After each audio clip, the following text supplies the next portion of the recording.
Hello and welcome to a very special Steven University. You may have clocked from the title why this is special, but if you haven't, this is the episode in which we interview Zach Callison. There's a sentence we never thought we'd say.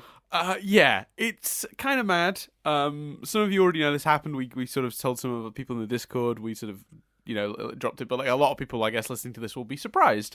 We will maybe at some point tell the full story of how this sort of came to be, if anyone's interested. I don't know if people are or not. But yes, we were also equally surprised. It goes without saying. It was also like, I think a few people on the Discord thought we just turned up at Comic-Con on the off chance. Like we did go through the right channels. We contacted his people. Yeah, we spoke to his publicity people. We, went through all that, and it was a whole process. But we'll maybe tell the full story of that another time if anyone's interested in sort of, how we managed to make that happen. Because yeah, we were as shocked as you were. But it goes without saying that both Zach and everyone who was with him, like team-wise, like that worked, like whether it was his publicity people, the people who were physically there with him on the day, who includes his dad Ed, like all the nicest people, and they were so welcoming and very nice to us. They were very patient with us. We were hovering all day waiting for the opportunity to talk to Zach, and they didn't at all get, they didn't make us feel like we were a burden of any kind. So it was, so we caught him at the con. We managed to squeeze it in a sort of 25 to 30 minute ish interview that will be which was by the way like his entire break from signing, so unbelievably grateful for that as well. Like he gave a lot of his time, and his team just let him give a lot of his time, and just no one was like, no, it was brilliant. Yeah, no one was behind him, or behind, like in our eye line, like going like wrap it up, like tapping a watch or anything like that. They were so nice. Cannot emphasize enough how brilliant they were. Yeah, and it's worth noting as well for people who are here just for Steven Universe talk. I just want to clarify that when we went to actually figure out what we wanted to talk to Zach about before the interview actually occurred, what me and Chris both discovered was a lot of the things we want to ask about Steven Universe aren't really questions for Zach. They're questions for the crew. They're questions about the future of the show, the themes of the show, the writing of the show, and those are really interesting questions, but of course they're not really questions Zach can answer. So I mean, as in he can't give away spoilers, and you can't. There's no point asking him about the movie, all of that stuff. So. Yeah. So what we decided was to do like a healthy mix of like talking about his music, which I think he was really excited to talk about, and we were excited to find out about because we both sort of gotten quite into the album, which is called Picture Perfect Hollywood Heartbreak, and is available on iTunes if anyone wants to hear it before listening to this interview, which I actually recommend because it's we talk, he talks in depth about how it was kind of therapy for him. It's really interesting. And then, of course, we sort of kept tying it into Steven Universe and how his connections to the Crew Universe helped him put that album together. So it is all Steven Universe related or tangential at the very least. But for those of you who are just purely here for Steven Universe chat, just a little prefix to say that we do talk a fair bit about his music, just so no one yells at us in the comments, basically. But but it's such a good album. It's really worth checking out. And like I found myself as on the day just being so excited to talk to him about it, and it's a really interesting album, and some of the concepts and themes behind it are really worth chatting about. It's honestly not like we got there and they pulled us aside and we're like, right, you're talking to Zach, he's only going to want to talk about the music. If you say the word Steven and Universe 6 times or more, this interview is over. There was nothing like that. It was completely our cool. It was honestly the opposite of that. They didn't. There was literally no at all like discussion of what we were going to ask. They were so open. We could have asked asked anything, and I don't think they'd have minded. So we had complete free reign. But the thing we were interested in talking about in the end was the music. I think as well as obviously a huge amount of Steven Universe stuff. So yeah, I think that's probably enough waffle from us. Again, just thank you to the people that made it happen. And here it goes. I'm sort of quoting a now lost intro when I say this, but I'm going to borrow from Chris, and I'm going to say, I can't believe I'm saying these words, but here is our interview with Zach Callison. I mean, I could have just said it again. There was no need to just outright steal what I said, was there? There wasn't. You're right. Would you like to say it now, Chris? You just do you want to say it? Well, now it won't sound genuine. I mean, I think it will because you sincerely mean it. Okay, go for it. And I never thought I would say this, but here's our interview with Zach. That sounded... Yeah, you were right. It didn't work at all. It didn't sound sincere. No, it is unbelievable to say it, genuinely. Here is our interview at Comic-Con. And by the way, we filmed it on the floor, so there's the background noise of that going on. Yes. But here is our interview with Zach. Okay, well, thank you very much for taking the time to speak to us. No, thank you for your patience with getting me in today. Oh, that's no problem at all. We were willing to wait. Thank you. It would be worth it. Even if this is like a 5-second interview, it'll have been worth our wait. Well, we got a little more time than that. Take your time. I hope so. So the first thing we got to talk about is the album, like without question. Thank you. Because we weren't when we initially inquired, the album had just come out, or EP. Right. Yeah, that was a couple months ago. It's only a couple months old now in the public eye. So we hadn't really had a chance to properly dig into it, and we were asked, like, one of the things that was mentioned was, "Hey, would you like to talk about the album?" And we were intrigued, of course. Having listened to it more thoroughly after the possibility of this interview came up, we quickly realized that this is not just like a pop album. At all. It's very much, it dives deep, and it's certainly unique. I think I could say there's nothing else out there quite like it right now. Had you always wanted to do a concept album, or did the songs just go that way, or was that the intention from the beginning? When I first started writing the songs, no, it was me writing songs because I needed therapy for things, falling apart around me, and artist therapy, so you have to use it for that kind of purpose. And then as it started to come together, I was like, well, interludes that could be able to tell a more continuous story. Okay, what is the continuous story? Who are the characters in it? Let's outline it like you would outline a feature film script and write it that way. And I was inspired by modern concept albums. I love some classic ones as well. The Pink Floyds of the world, but Kendrick Lamar's Good Kid, Mad City, To Pimp a Butterfly, very important modern concept albums. Have you heard of it? Reminded me of a British artist called Plan B. I've heard really good things about Plan B. I haven't actually taken a listen. He did a concept album which, again, was just a completely different style of music to what people were used to. Yeah. And it felt like the style of music of the reason I drew a parallel was because it felt like for Steven Universe fans, the style of music on your album was perhaps a surprise to them as well. Definitely. I mean, there's some elements that can be found in both kinds of music. The theatrical elements can be found in the Steven soundtrack and my music, but it's definitely it's a little harder, it's a little darker at times. The subject matter obviously is quite different. Yeah. But there are some common threads there for sure.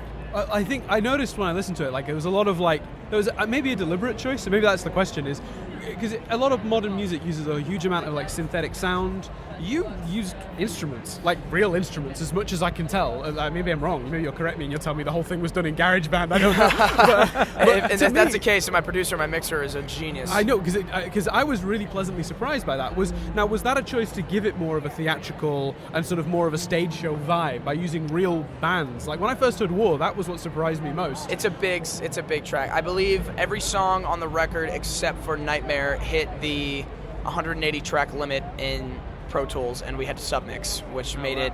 Oh wow! Yeah, every session was just gargantuan, save the interludes. That's crazy. Well, if you don't mind me asking a slightly more personal element of it, you put an Instagram post up. I've got a quote here relating to the album, and you said one of the major themes of Curtain Call and the whole record is mental illness. How it begins, the dangerous methods of self-medication we use to drown it out, and sometimes how it defeats us. Yeah. Now that was super interesting to me, particularly after hearing the album, because it's all so clear. It's really well constructed. Thank you. Having come from a show like Steven Universe that helps a lot of people, myself included, actually, like episodes like Mindful Education with issues of anxiety and stuff like. It's not afraid to tackle things like that. It isn't. No, I mean, like Lapis storyline deals with all these really things about abusive relationships. Like the show deals with a lot of stuff and offers, I think, kids the tools to help cope with them. As someone who's on that show, are you so detached from it that you can't get that out of it, or do you get the same thing? Because as someone else who's also experienced these problems, do you watch the show and take away the same messages and gain the same tools that the kids do watching it? Does that make sense? Yeah, I definitely think there's a lot of takeaways from it, and there's been a lot of takeaways from playing Steven. I think there is a level of slight numbness to it. I wouldn't say it's complete, where I'm completely numb to it, but in order to get out of some of the places where I was like, I'm going to have to tell my own story in some way, shape, or form, and get that out there, because I hadn't done that to that point. And, as an actor, you're a mercenary, and you're a hired gun on everyone else's story and everyone else's project, and I needed something that was going to show the world who I am in my coming of age, my becoming of an adult. And we had a talk about this on the panel earlier. Someone asked if I didn't take it so well when people were like, "Oh, little Steven's all grown up," or refer to me as Steven in social media. It was a really good question, and at the time, it did bother me a little bit because I didn't have another identity out to the world, and I didn't. Everyone knew me as Steven and nothing else. And now that I've been able to tell that story and get a foothold for who I am, I feel like they can exist in duality in a much more cohesive way for my own insanity. Can it be hard to perform those songs live then, because they're so personal? Does it take you back to where you were when you wrote them, or do you just get so much enjoyment of performing live that's fine? I mean, it does. When we do tracks like Nightmare Live, it's definitely it's emotional and it gets raw, but that's, I come from theater originally. I love getting up on stage and making people feel positive and negative emotions. I remember I did a play back in 2015 that sort of reignited my love for acting again with the Echo Theater company called Fireman. And just a brutal 22-minute scene in the middle of the show was my only scene. And, I basically get sexually assaulted on stage as playing a young child. And it made the audience just...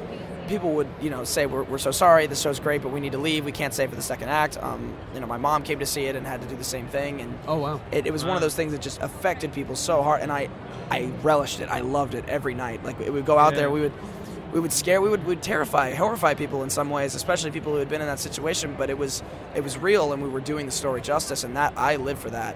So if I can go out and perform Nightmare, and people come up after the show and be like, I heard that, I hear you, that resonates with me.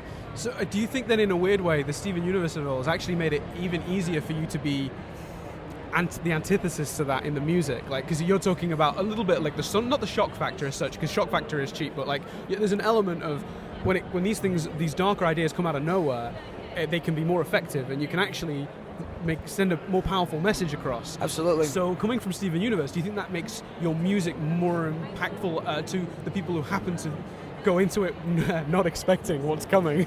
I knew that would be a part of it. If I was writing my truth, it was going to be a part of it, because no matter what I wrote, as long as it's the true story, it was going to be dark and deal with that kind of subject matter, and that was going to surprise the Steven fans. On the other hand, Steven Universe fans are very emotionally open, soulful people, and they're receptive to the kind of music that I'm putting out, and I'm eternally grateful for that. They've been very open and giving in that way. Our limited experience with the fan base has been very positive when we've mentioned the album, and when it's come up in conversation, they all seem to really be behind it.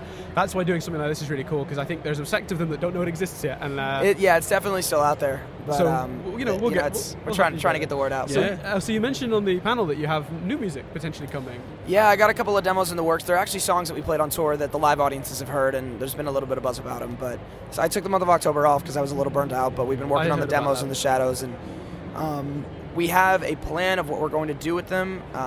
It's not a new project just yet, but there's a definitive business and art plan to sort of, it's an epilogue to the story that's been laid out on Picture Perfect Hollywood. Really Heartbreak. cool. Yeah. Cool. So they'd almost work together like a it's almost like a sequel. Yeah, it's this era, the Picture Perfect Hollywood era of my songwriting has not quite come to an end yet. There's a couple songs that I really want to put out to the world that are still part of that story. So rather than a sequel, an epilogue.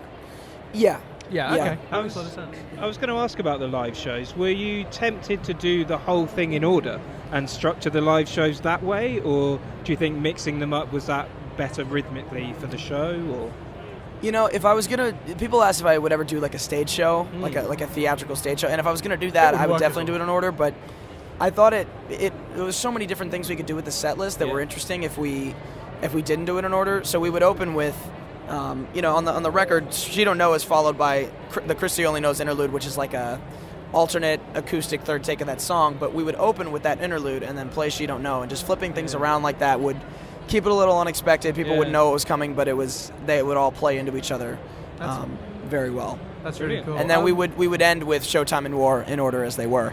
Oh, cool. Does that make it tricky then to plan a show, knowing that there's a narrative? When you put it together, do you sort of have that fret moment of going, oh damn, if we're not careful here, will the narrative might be lost in the shuffle?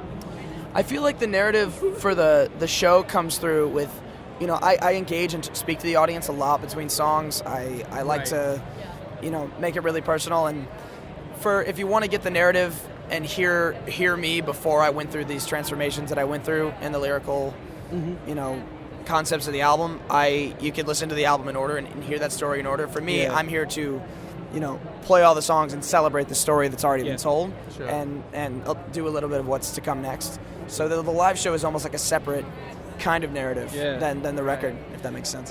So I feel like I'd be remiss if I didn't bring us to Steven Universe a little bit. Of course. The music was interesting, but I think our listeners would kill us. I think on the spot. Yeah, man. No, I have no shame in talking about it. So, I'd love to. I know, but we were really interested in the music, so it was kind of a catch-22 for us because you really did your homework. I really appreciate it, guys. We love the album. We like the album. We really did. We were, and I think probably a few people will say this, and I don't mean this offensively, but we were pleasantly surprised because you don't know what you're going to get when somebody steps outside of what you know them for. Of course. And that's part of the problem with the industry. Everyone gets pigeonholed, and they go, "You're the guy that does that thing. That's the thing you do." And when you do something different, they freak out. Part of the reason I started doing the record in the first place is because I was writing songs, and I was like, first of all, I'm going to swear to do something that is uniquely me, is different, and it takes a risk. Yeah. And I was surrounded by people who were, child actors who were coming up in the business, and they were doing music just for the sake of doing music to try and break into something. Like a career thing. Yeah, and you were clearly passionate. Exactly. There's no story being told. There's no substance to it, and there were so many people around me in my immediate and further around circle that I came up with. I was like, you know what, I need to carve a different path for my own sanity and for the sake of the product.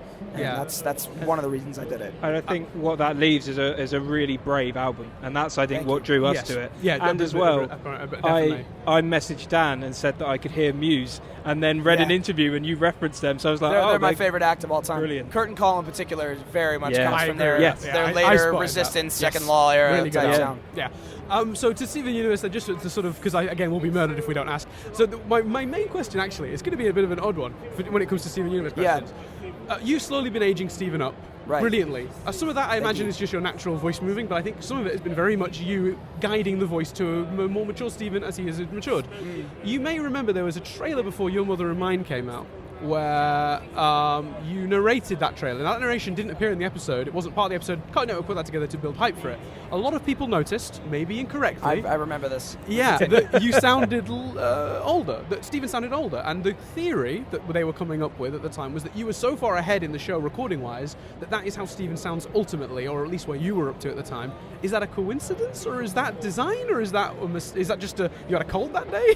I think I might have been a little under the weather. Because I could still do Steven's voice up here, and it's fine. Wow. The thing about that day that I don't remember necessarily everything about why it was that way, but I record any promo related material at a different studio with different directors, and they're there to focus on the promo, not necessarily like the show. So Rebecca and the team, they weren't there, and if sometimes if I'm like slipping or there's something that like on a rougher day like that where I have some sort of sickness or something going on and something slips, they're like, hey, can we like do this again and just make sure this stays up here? And they weren't in the studio that day, so if that was the reason why, then so it was a coincidence then. It's not how Steven sounds in future episodes. Well, I can't confirm it or not. Yeah, sure, no, of course.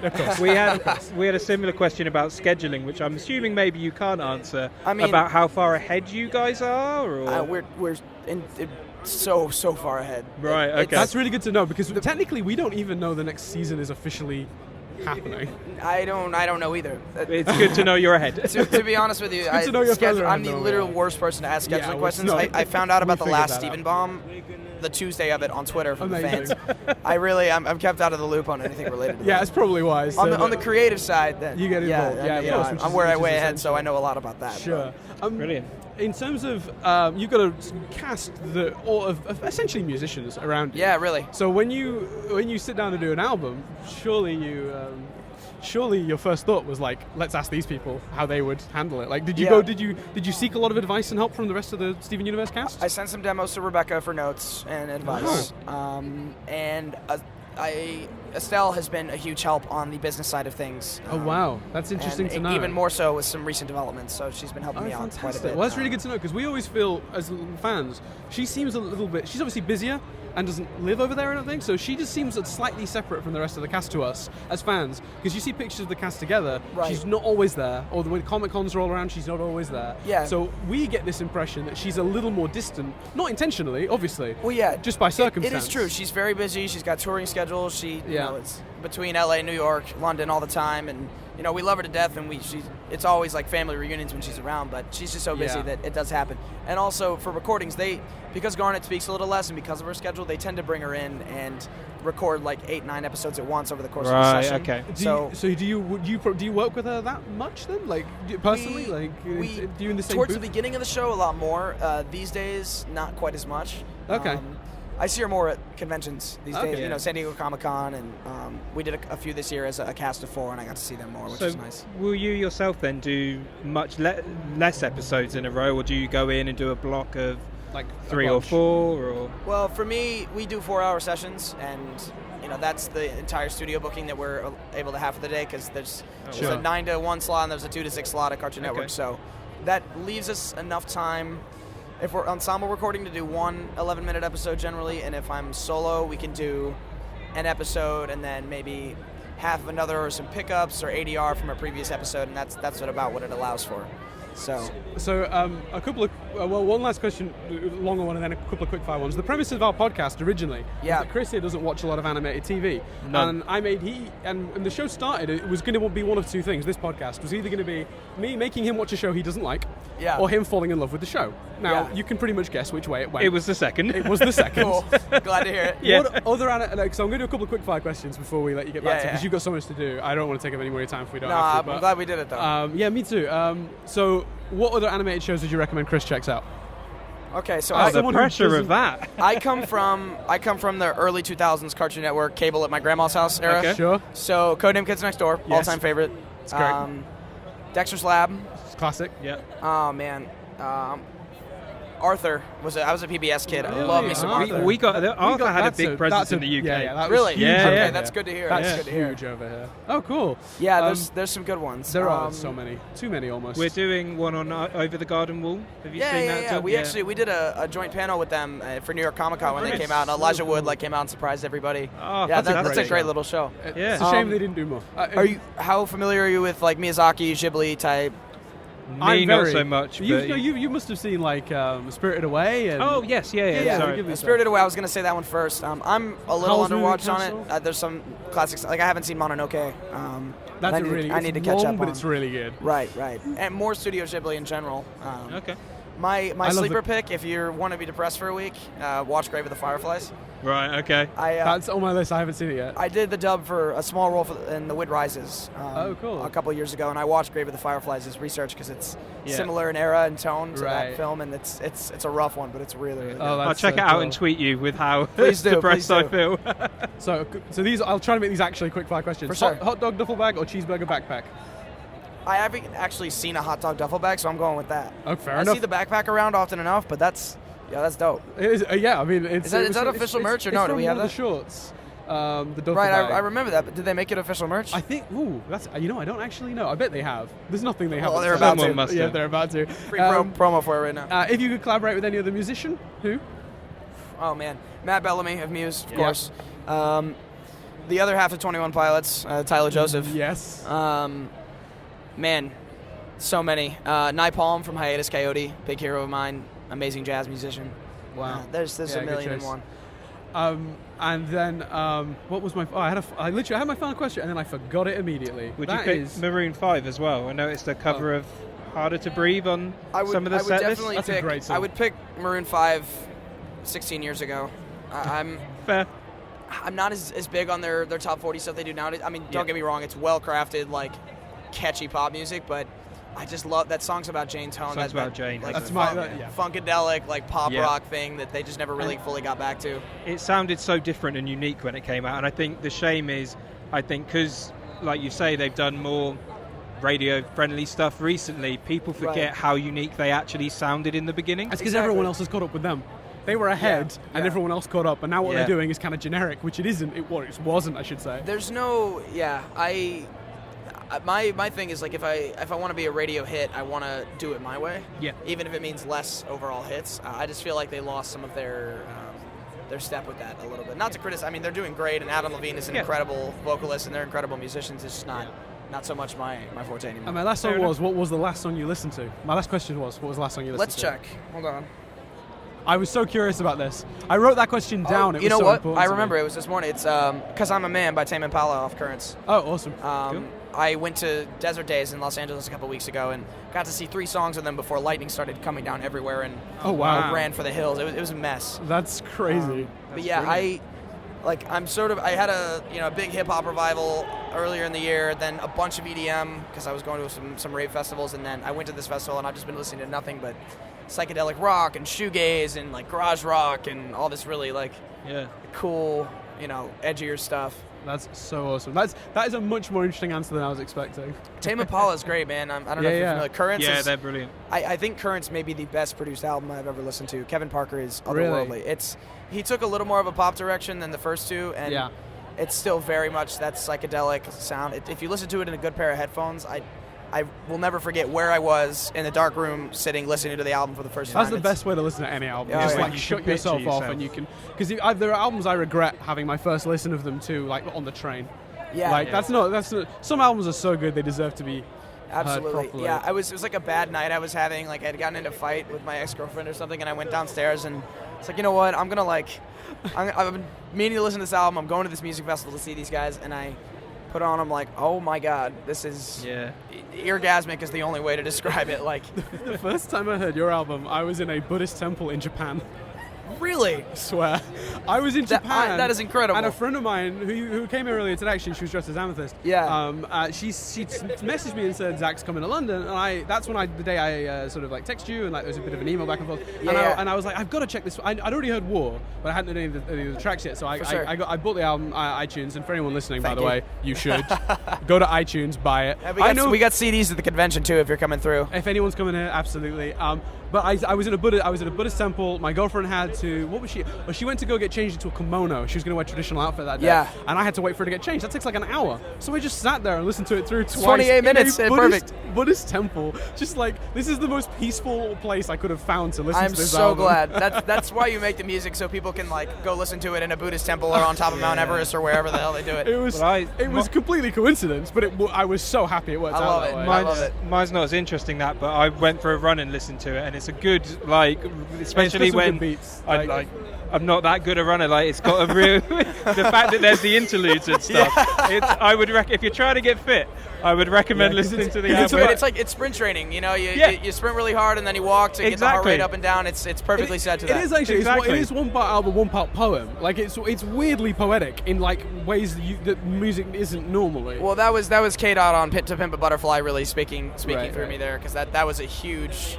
Not in style, not at all. I mean, that's like jazz, hip hop with like some crazy stuff going on. But the through line of using poetry and spoken word to weave a part of your, like tell a specific story about a certain period of your life, that was really inspiring to me. The skeleton of the album. Yeah, and just to shut up anyone who will yell at us for not asking, you are not allowed to say anything about future episodes or the movie. Just clarify that for the listeners so they don't yell at us for not asking. I only get asked 17 times a day, and I cannot, unfortunately. As much as I want to, because I know an insane amount about what's coming up, and it's all so great. But I'm sure it is. That's the thing. I get the feeling we should be excited, though. We should be really excited. Yeah. So the Steven Universe movie is actually a Die Hard sequel, and Bruce Willis will be replacing me as Steven. There you go. Are you guys? Is that good? We heard it here first. Mother Jemmer. That's all I can hear is like just Bruce Willis now coming out of that face. I'm too old for this. Nicely cut off there. Very good. Very good. Yes. Yeah. I'm not trying to get in too much trouble. Yeah, you do still work. You did that very well. Yippee-ki-yay, Mr. Falcon. You guys heard that? That's great. That's great. Out of curiosity, were you sad to miss out on the? I mean, it would have been hard to cram Steven in, but were you sad to miss out over on Crossover Nexus? Sorry, what was that? Crossover Nexus, the Ian Jones Quarties. Were you sad to miss out on it? The crossover where Garnet met OKKO. I wasn't aware of this. What? Did you? Okay, no, so one told me about this. This is crazy. So they did. Our shows are dating for obvious reasons. And it's adorable. It's a love letter to Cartoon Network's whole history, and almost every character ever is referenced. And Garnet meets OKKO, and they along with Raven from Teen Titans. No way! It's brilliant. How did I not hear about this? There's a Dexter's Lab reference in it as well, actually. I grew up on that. Seriously. Yeah. I'm trying to think of the fourth character. Who was the fourth character? Oh, Ben 10. Ben 10. Tara Strong's Ben 10. Yeah. I need to go check that out. It's really cool. Brilliant. It's like 11 minutes, and it is an absolute love letter to I'm Cartoon surprised Network. nobody blew up my mentions about that. They probably blew up Estelle's, so that's why I didn't see it. Yeah, I mean, Steven shows up in it visually represented. Cool, very cool. Really Yeah, good. yeah. I'm sorry, I got distracted because somebody just went past us as White Diamond, and I couldn't not look at. She's vanished now. Where's she gone? With I Robbie can't see. Rotten. Oh, that's amazing. It's White Diamond and Robbie Rotten. Oh, This wow. con is crazy. Yeah, I know. I mean, cons in general are crazy. Yeah. I've seen some ridiculous. There was a Bismuth earlier. It's probably the best one I've I've seen. got a picture with her. With the yarn hair. I got a It's picture with super her. She's sick. great. I'll put that for listeners who are listening on YouTube. I know That is Zach is so- currently signaling to White Diamond. That is so killer. That's great. That is fantastic. She has to call you Star Child when she gets over here. Star Child. White Diamond is my favorite character design in the history of the show. It's a beautiful hope design, not. and the slow reveal as well. That's such a good costume. I want a photo with her. It's beautiful. Yeah. Cool. I think we're gonna let you go because you have been so kind. Hey, and no, talking to thank you so us. much. This was really nice, guys. Yeah, it Thank was. you It was very really much. nice to talk to you. Thank you so much for speaking to us. We appreciate it. Of course, anytime, man. Take Next care. time Thank you I'm very back, much. let's do it again. Yeah, absolutely. Brilliant. Thank you. Cheers. Much love. Cheers. Thank you. So there you go. I think you'll agree that was we were on such a high after. Again, Zach, Ed, thank you so much. Yeah. You were all brilliant. You were all fantastic. And I think, it was an absolute honour and a pleasure. Yeah, and I think Sarah as well needs thanks from his. I think she's in his publicity team. I think I can't remember everyone's titles that we spoke to, but yeah, I think Sarah was pretty instrumental in making this happen. So thank you as well. Yeah. I think worth noting that in the excitement of the interview, it's funny what you learn about yourself when you listen back to. I mean, we don't interview people, so if this, this isn't really, it's not normally anything, it's not something we're used to doing. So, yeah, apologies to those of you who didn't feel like we asked the right questions or approached the conversation correctly, but I will say we were just winging it. We didn't know what we were doing. I think that's fair to add. But it's funny, listening to it back, I'm really pleased with how the interview turned out, but I am clearly, so conscious of his time because he was giving up his break to talk to us. And you can tell because I say everything at ×2 my normal rate. It's funny. Listening to it back, it's like I'm on fast forward and Chris and Zach are both just at normal speed. It's really strange. Maybe it's more that you were saying twice the amount in your to ask your questions. You never know. Could have been that. Yeah, but I was conscious of time. I was like, I think that made it sound like your questions were longer. I think when I listened to it back, I was like, man, Dan's going into detail about his questions. It's true. It's true. That's good. But there we go. So I hope you guys enjoyed it. Obviously, I suspect, and let's be honest, a little bit of hope that some of you are slightly disappointed we didn't do the episode that was scheduled to go out this week, which was Chris rewatching Cat Fingers. Yeah, so that's next week now instead, and then the week after that for the theories video we talked about. So please do pop your Steven Universe theories in the comments below that you want Chris to sort of have a look at. We'll cherry pick the ones that we think are most discussion worthy. That doesn't mean correct, good, anything. It basically just means interesting enough to have a conversation about. That's pretty much our criteria. So pop those in the comments below. Of course, share this with everyone in the world, and go out and purchase Picture Perfect Hollywood Heartbreak. Like I said, iTunes, I'm sure it's on, I haven't checked because I don't have a Spotify account at the moment, but I'm sure it's on Spotify, and I'm sure you can buy it off all your usual MP3 sort of sales apps, so I'm sure you can get it on your Amazons and stuff, although I only know for sure that it's on iTunes because that's where I got it from. But yeah, thanks very much for listening, everyone, and I guess we will see you next week for a discussion of Cat Fingers. I've been Dan Doolan. I've been Chris Billingham. We'll see you next time for the thing I just said we were going to do. Cat Fingers Revisited. Booyah.